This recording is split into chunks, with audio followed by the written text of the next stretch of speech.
How to clean iPhone speakers with sound. Hello everyone, I am Bishaka and welcome to our channel. Now let's get right into the tutorial.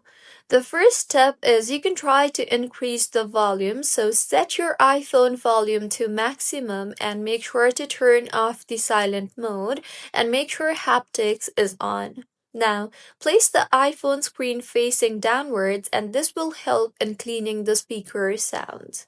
The next way is open YouTube or Safari and in the search bar search for iPhone cleaner speaker sound 165 Hz, or you can also search for speaker dust cleaning sound and then go ahead and play the sound for 1 to 2 minutes and you may notice small dust particles coming outwards. Make sure to place your phone facing downwards. You can then go ahead and pause for 30 seconds and then repeat 2 to 3 times if the sound is still low.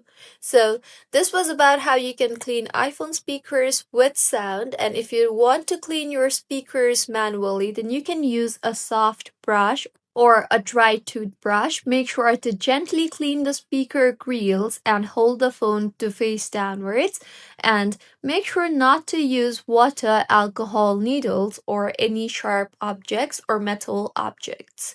If you find this tutorial helpful, please like the video and do comment if you have any queries. Also, do subscribe to our channel for more helpful tutorials like this. See you on the next one.